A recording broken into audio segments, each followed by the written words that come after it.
करेगी, मत भूलिएगा, हाँ मत भूलिएगा कि जैसे को तैसा जरूर मिलता। एक बेटा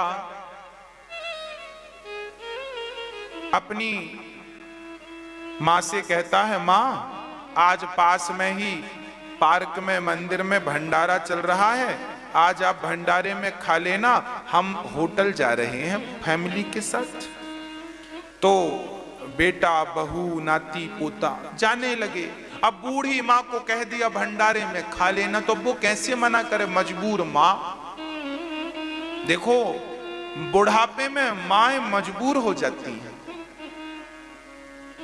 क्या करेंगी। उस मजबूरी का फायदा बच्चे उठा लेते हैं। कुछ बच्चे, बहुत बच्चे तो बहुत समझदार होते हैं, माँ बाप को पलकों पे बिठाते हैं, बड़ा सम्मान बड़ी सेवा करते हैं। मुझे अच्छे बच्चे भी मिलते हैं, मैं उन्हें प्रणाम करता हूँ, उनकी धूल अपने मस्तक पर रमाता हूँ कि इन भक्तों से इन सेवाओं की धूल जब मस्तक पर रमेगी मेरे, तो मेरे भीतर और सेवा का भाव जागेगा। हाँ, और सेवा का भाव जागेगा। प्रिय भक्तों, जब बेटे ने मां से कहा कि मैं जा रहा हूं, तुम भंडारे में खा लेना, तो छोटा सा बच्चा था, अकस्मात बोल पड़ा, पापा जब मैं बड़ा होऊंगा तो मैं अपना घर भी किसी मंदिर के पास बनाऊंगा। पिता ने कहा, बेटा क्यों? बोले, पापा जब मैं भी अपनी फैमिली को लेकर होटल जाया करूंगा तो आपको भी बोल जाया करूंगा कि आप भी किसी भंडारे में खा लेना। बच्चे ने तो यूं ही बोल दिया, पर यह बात उसके पिता तक पहुंच गई और उसके पिता ने तुरंत समझा कि देखो मेरे एक निर्णय से मेरे बच्चों पर क्या प्रभाव पड़ रहा है। यही संस्कार है और यहीं से संस्कार बनते और बिगड़ते हैं। यही एक वक्त होता है जहां आपको संस्कार बनाना हो। अरे भाई, जब आपका बेटा आपको माँ की सेवा करते हुए देखेगा, जब आप अपनी माँ के पांव दबाएंगे और आपका बेटा देखेगा, तो वो बड़ा होके औरों से कहेगा कि मेरे पिता भी अपने माँ के पांव दबाते थे, तो मुझे भी यही सीखना है, मैं भी अपने माँ के पांव दबाऊंगा, मैं भी अपने पिता की सेवा करूंगा। आज तक मेरे पिता ने कभी माँ की बात टाली नहीं, तो फिर मैं कैसे टालता। और माँ बाप को भी बिल्कुल जिम्मेदार होना चाहिए। बच्चों को कई बार माँ बाप की तरफ से भी कुछ गलतियां होती हैं। क्या गलतियां होती हैं? गलतियां यह होती हैं कि बच्चे माँ बाप से कहते हैं कि देखो समय बदल गया है, 21वीं सदी आ गई है। सही है, पुराना जमाना कुछ और था, अब का जमाना कुछ और है। कुछ माँ बाप ऐसे हैं कि जमाने के हिसाब से अपने आप को चेंज कर लेते हैं, बदल लेते हैं, पर कुछ माँ बाप ऐसे होते हैं कि वो बदलते नहीं, वो पुराने ही रीति रिवाज में चलते हैं। तो बच्चों को लगता है कि देखो, एक बार क्या हुआ, एक बच्चा गांव रहा करता था, तो गांव से वो, चूंकि गांव में व्यवस्थाएं नहीं थी, अच्छे स्कूल नहीं थे, अच्छी व्यवस्थाएं नहीं थी, तो वो शहर चला गया। अब शहर चला गया है बेटा, वहां बच्चे पढ़ रहे हैं, तो वो बेटा अपने माँ बाप को कहता कि चलो आप, वो एक ही बेटा था, अपने माँ बाप का एक ही इकलौता बेटा था, और माँ बाप को बड़ा गर्व था कि मेरा बेटा अच्छा है। वो बेटा अच्छा था, वो शहर चला गया और वो अपने बच्चों को पढ़ाने लगा। माँ बाप से कहता आप भी चलो शहर, वो बोले कि नहीं हम तो गांव में रहेंगे। अब गांव में रहेंगे, बेटा बोला कि चलो शहर में सारी व्यवस्थाएं हैं, पर माँ बाप बोले नहीं हम तो गांव में रहेंगे।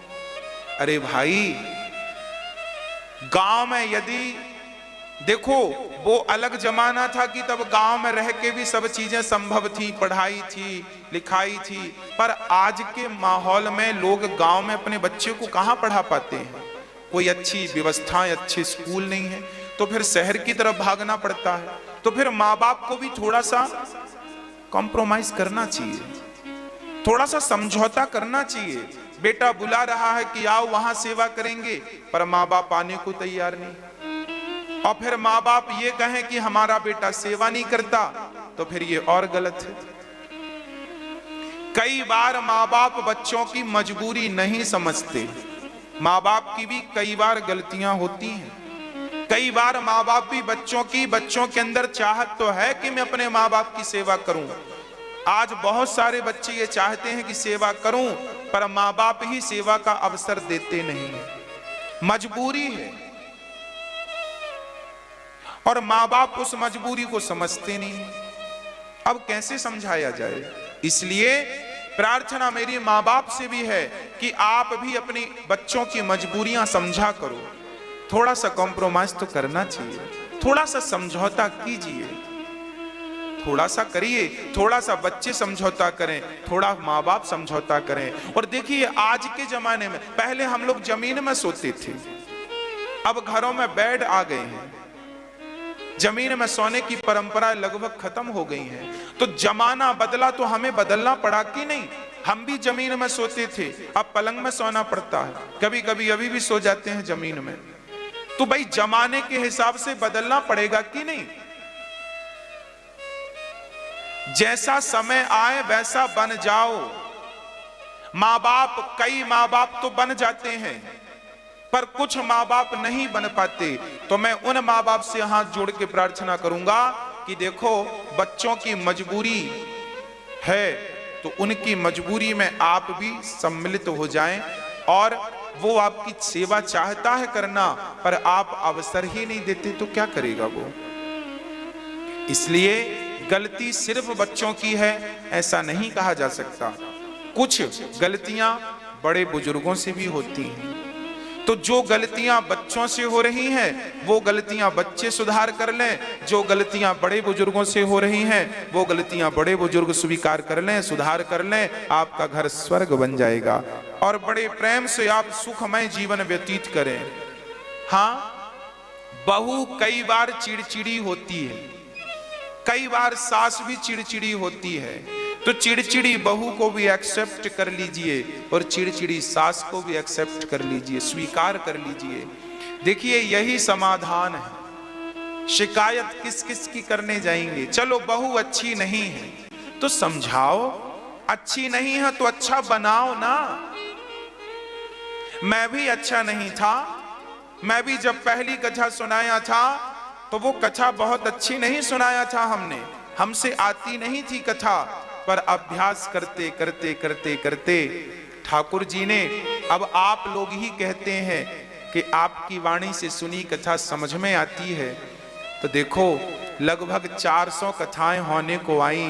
पहली कथा जैसी थी उससे अच्छी दूसरी हुई, दूसरे से तीसरे, तीसरे से धीरे धीरे सुधार हुआ कि नहीं? मैंने भी अपने आप को बदला है। मैं भी पहले गांव की भाषा बोलता था, बहुत सारे शब्द गांव के होते थे, आज भी बोलता हूं, परंतु मुझे लगा कि नहीं, थोड़ा सा मुझे बोलने में सुधार करना चाहिए, मुझे समझाने की पद्धति अच्छी रखनी चाहिए, तब तो मेरी बात लोगों को समझ में आएगी। मैंने अपने आप को बदला है। जब मैंने अपने आप को बदला तब मुझे पता चला कि मेरे बदलने से लाखों लोग बदल गए, लाखों लोग बदल गए। बस आपको थोड़ा सा बदलाव लाना होगा, थोड़ा सा बदलाव बच्चे अपने स्वभाव में ले आए।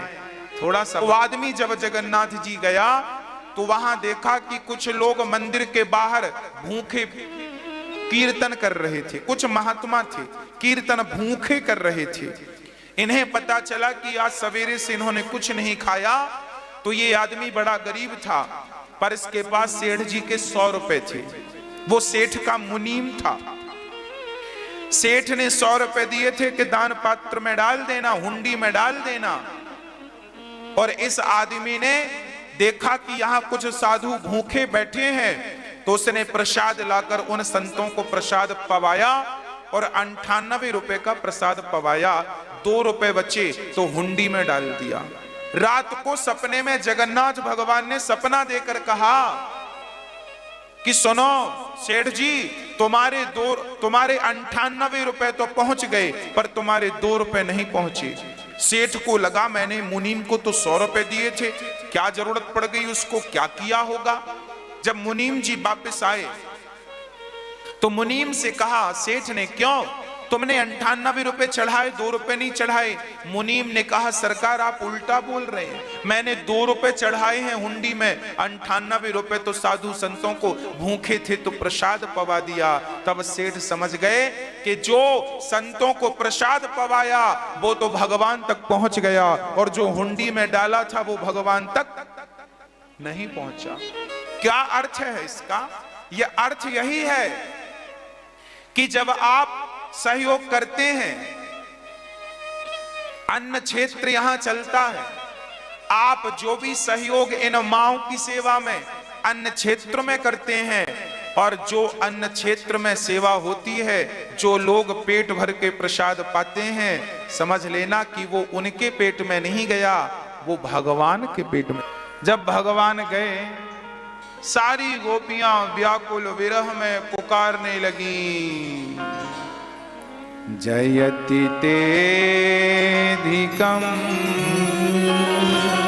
जन्मना व्रजः श्रयत इंदिरा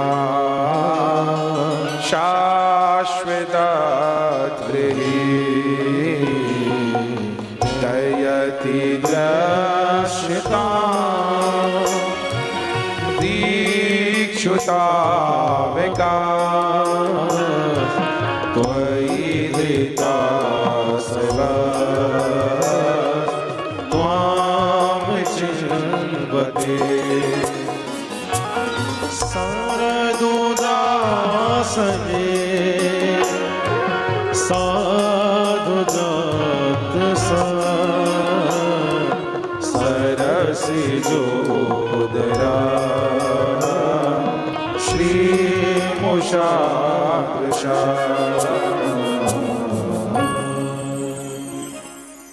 सारी गोपियां भगवान को पुकारने लगी, और जब आर्त भाव से पुकारा, है श्याम सुंदर अधिकम जयति जन्मना ब्रजः, जब से आपका जन्म इस ब्रजमंडल में हुआ है तब से ब्रज की जय जयकार अधिक होने लगी हैं। श्याम सुंदर हमें छोड़कर मत जाओ। सारी गोपियां बस गोविंद से एक ही प्रार्थना करने लगी। सारी गोपियां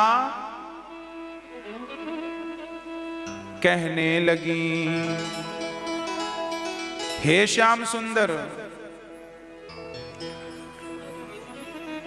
मेरा अब आपके सिवा कोई पति सुतान वया भ्रातृबांधवा कहां चले गए गोविंद?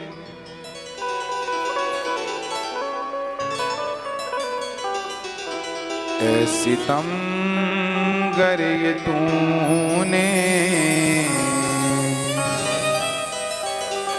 सितम कर दिया,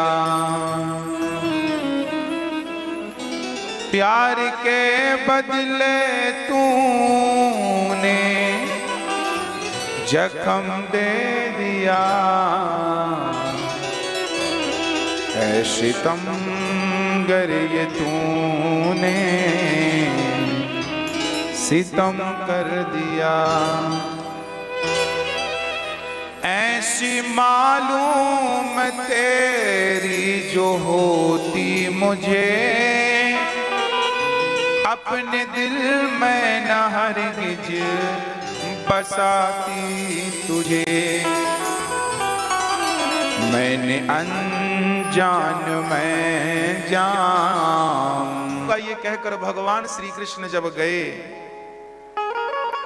तो रास्ते में श्री अक्रूर जी महाराज को लगा कि मैं यमुना स्नान कर लूं। स्नान करने लगे, जैसे ही डुबकी लगाई तो एक बलराम और एक कृष्ण तो रथ पर बैठे थे, और जब डुबकी लगी तो एक कृष्ण बलराम पानी के भीतर, यमुना के भीतर श्री अक्रूर जी को नजर आए। अक्रूर जी ने तुरंत उठकर देखा तो वहां भी, फिर डुबकी लगाई तो वहां भी। आज अक्रूर जी को लग रहा था कि कंस कृष्ण को मार ना दे, तब भगवान ने अपनी भगवत्ता दिखाई कि देखो मैं वही भगवान हूं जिसे निर्गुण निराकार कहकर ये भय अक्रूर जी अपने दिमाग से निकाल दीजिएगा। और सच कहें मेरी माँ, हमारे वृंदावन के गुरुजन बड़ी गहरी बात कहते हैं। वो कहा करते हैं कि भगवान श्री कृष्ण वृंदावन छोड़कर नहीं गए, वो तो लीला के लिए एक शरीर से चले गए। भगवान के तो अनेक रूप हैं, अनेक रूप रूपाय विष्णवे प्रभु विष्णवे। तो जब अक्रूर जी लेकर गए तो भगवान अपनी गोपियों के साथ, अपनी मां के साथ वृंदावन में ही थे। एक रूप से यहां थे, एक रूप से भगवान मथुरा गए। तो प्रश्न खड़ा हुआ, फिर ये गोपियां रोती क्यों थी? अरे भाई, ये तो मात्र लीला है। जरा हमें आप ये तो बताओ, क्या कोई व्यक्ति मिश्री को मिठास से अलग कर सकता है? नहीं ना। क्या कोई मेहंदी को लालिमा से अलग कर सकता है? क्या कोई समुद्र को नमक से अलग कर सकता है? जैसे समुद्र के जल से नमक भिन्न नहीं है, जैसे मेहंदी से लालिमा भिन्न नहीं है, जैसे मिश्री से मिठास भिन्न नहीं है, उसी प्रकार गोपियों से कृष्ण भिन्न नहीं है। वो एक अभिन्न संभव मात्र लीला के लिए। जब भगवान राम 14 वर्ष का वनवास पूरा करके आए तो रामचरितमानस में गोस्वामी जी संकेत करते हैं, राम से मिलने की चाहत बच्चों की, बूढ़ों की, स्त्रियों की, पुरुषों की, सबकी थी। अब राम एक थे और मिलने वाले लाखों थे। तब राम ने क्या किया? राम ने जितने लोग थे उतने रूप बना लिए, उतने। ये मर्म कोई ना जान सका, उतने रूप बनाकर। अभी भगवान ने रास रचाए, गोपियां एक दो थोड़ी थी, लाखों गोपियां थी। तो जितनी गोपियां थी उतने कृष्ण थे। गर्गाचार्य जी गर्ग संहिता में लिख रहे हैं कि जब ब्रह्मा जी ने ब्रजवासियों का हरण किया और गायों बछड़ों का हरण किया, तब वहां पर स्वयं गाय का हर बछड़ा कौन था? भगवान। देखो, भगवान बछड़ा चराने गए थे ब्रजवासियों के संग, तो ब्रह्मा जी को लगा ये कैसा भगवान है, ग्वाल वालों का जूठन खाता है। तो ब्रह्मा जी ने बछड़ों को चुरा लिया था, ब्रजवासियों को हरण कर लिया था। उन्हें लगा मैं देखूं तो ये कैसा भगवान है। तब भगवान ने अपनी भगवत्ता से, अपनी कृपा से, अपनी कृपा दृष्टि से भगवान ने स्वयं अपने आप को उतने ग्वाल वाल बना लिए जितने वहां पर थे, अपने आप को उतने बछड़े बना लिए जितने वहां पर थे। और लीला साल भर चलती रही। वो तो बाद में ब्रह्मा जी आए और नौमीद्यते बपु से तडिदंबर आया, हे आप ही स्तुति करने के योग्य हैं, आपके सिवा कौन है? बाद में पश्चाताप श्री ब्रह्मा जी को